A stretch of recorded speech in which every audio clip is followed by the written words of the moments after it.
అద్భుతం అన్నయ్య. మహాశిల్పి మా అన్నగారి పేరుకు తగ్గ కళారూపాన్ని సృష్టించారు. ఏమిచ్చినా మీ రుణాన్ని తీర్చుకోలేము. అంతా దేవరవారి దయ. గురువర్య, స్తూప నిర్మాణానికి ముహూర్తం నిశ్చయించండి. అలాగే. యువరాజా, తిరుగుబాటు యువరాజా. ఎవడో ప్రజానాయకుడ ఎప్పుడో చచ్చి మట్టిలో కలిసిన మనిషి కోసం మహాస్తూప నిర్మాణమా?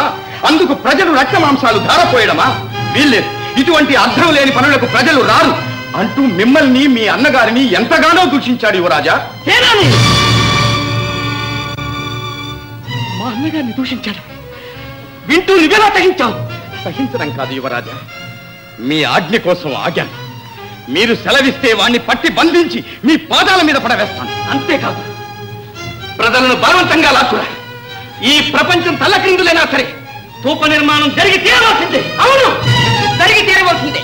ఎవరైనా ఎదురు తిరిగితే తన్ను, కొట్టు, చంపు, తప్పు. గజ్జన చిత్తం.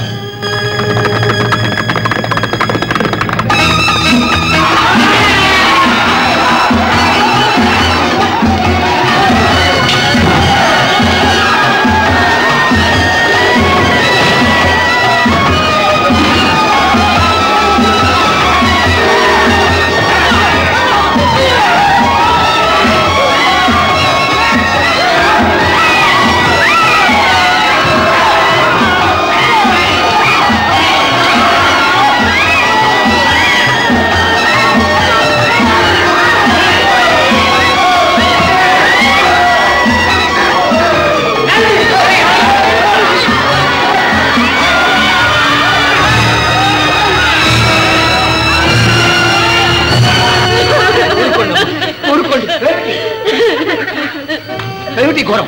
రాజ సైనికుల రాక్షసత్వం ఊరు మొత్తం దోచుకున్నారట నాయక. యువకులందరినీ బలవంతంగా బంధించి ఈడ్చుకుపోయారట నాయక. రంగన్న, సింగన్న, భూమన్న, జలమంద రండి పోదాం. ఎక్కడికి మన వీరా? కోటకి.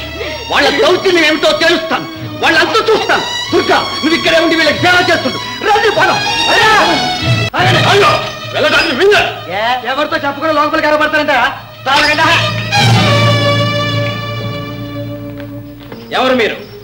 ఎందుకు వచ్చారు? ఏమిటి దౌర్జన్యం? ఆ ప్రశ్నే మిమ్మల్ని అడగటానికి వచ్చాను. ఏమిటి దౌర్జన్యం? ఈ బడుగు దేశంలో ఒక వ్యర్థ స్తూప నిర్మాణానికి ప్రణాళిక ఎందుకు వేశారు? రైతు యువకుల్ని బలవంతంగా బంధించి లాక్కురమని ఉత్తరవిచ్చింది ఎవరు? మేమే. నువ్వా? వనవీరా, ఇతన్ని మీరు ఎరుగుదురా యువరాజా? ఆనాడు మమ్మల్ని ఎదిరించింది ఇతడే. ఆశ్చర్యం. కలలో కూడా నమ్మడానికి వీల్లేని సంఘటన. మిత్రమా, ఏమిటి నువ్వు మా మీద ఎందుకు కత్తిగట్టావు? న్యాయం కోసం. ఆనాడు స్వయంవరంలో ఏ న్యాయం కోసం మీ పక్షాన పోరాడాను, అదే న్యాయం కోసం ఈనాడు అమాయక ప్రజల పక్షాన పోరాడుతున్నాను. మా చర్య అన్యాయం కాదే. ఈ రాజ్యాన్ని పరిపాలించవలసిన వారు మా అన్నగారు. నన్ను బ్రతికించడం కోసం తన ప్రాణాలనే ధారబోశాడు. అలాంటి త్యాగమూర్తి పేరిట జరిగే ఈ స్తూప నిర్మాణాన్ని నీ వంటి ధర్మమూర్తి ఆక్షేపించడమే అన్యాయం. పొరపాటు. మీ అన్న మహానుభావుడే కావచ్చు, వారి పట్ల మీ భక్తి అపురూపమే కావచ్చు. అందుకోసం అంతులేని ప్రజాధనాన్ని వెచ్చించటం అన్యాయం. ఇంటికో బలిష్ఠుడైన యువకుడి పనులకు వస్తే అక్కడ పంటలు ఎవరు పండిస్తారు? వారి కుటుంబాలను ఎవరు పోషిస్తారు? నిర్జీవమైన ఒక రాతి కట్టడం కోసం సజీవులైన ప్రజల రక్త మాంసాలు ధారపోయటం రాక్షసత్వం యువరాజా. కంఠాణ రాజ్య ప్రతిష్టకు ప్రతిరూపమైన ఈ స్తూపం నిర్జీవమైనదా? కాదు, సజీవం, శాశ్వతం. ఈ ప్రపంచంలో శాశ్వతమైనది ఒక్కటే, అది మానవత్వం. ఎందుకు పుట్టారో ఎందుకు బ్రతుకుతున్నారో కూడా తెలియని చరిత్రహీనులకు మానవత్వమా? ఈ పిచ్చి జనం ఎన్ని తరాలు నశించినా చెక్కు చెదరకుండా కలకాలంగా నిలిచే కళాస్వరూపం మహాస్తూపం. అదొక్కటే శాశ్వతమైనది. తినటానికి తిండి లేని మీ రాజ్యంలో కళ, కవిత్వం, సంగీతం, సాహిత్యం, తన ప్రజలకు అన్నహారాలు ప్రసాదించలేని ప్రభుత్వం కళాపోషణ చేస్తారనటం హాస్యాస్పదం యువరాజా. ప్రభుత్వ శాసనాన్ని ధిక్కరించమని ప్రజలను రెచ్చగొట్టడం గౌరవ కారణమా? ప్రభుత్వం న్యాయం, ధర్మం, ప్రేమ, సత్యం ఈ పునాదులపై నిర్మించిన ప్రభుత్వమే కలకాలం నిలుస్తుంది, ప్రజల మన్ననలకు పాత్రమవుతుంది. కానీ ఈ రాసనగరి మూలస్తంభాలు అవినీతి, దౌర్జన్యం, మోసం, హింసాకాండ. ప్రజల ఉసురు పోసుకునే ప్రభుత్వానికి పతనమే ఫలితం. వనవీరా, ఏ ఫలితం ఎలా ఉన్నా సరే మా అన్నగారి పేరిట ఈ మహాస్తూప నిర్మాణం జరిగి తీరుతుంది. జరగదు. ఏ ప్రజల శ్రమ శక్తిని దోచుకుని మీరు ఈ స్తూప నిర్మాణం చేయదలుచుకున్నారు, ఆ ప్రజల సుసంఘటితమైన శక్తి ఆ కట్టడాన్ని నేలమట్టం కూడా చేస్తుంది. అప్పుడేమవుతుంది మీ రాత్రికం? ఆ శిథిలాల్లో ఎక్కడుంటాడు మీ అన్న? పిశాచమై తిరుగాడవలసింది. వనవీరా,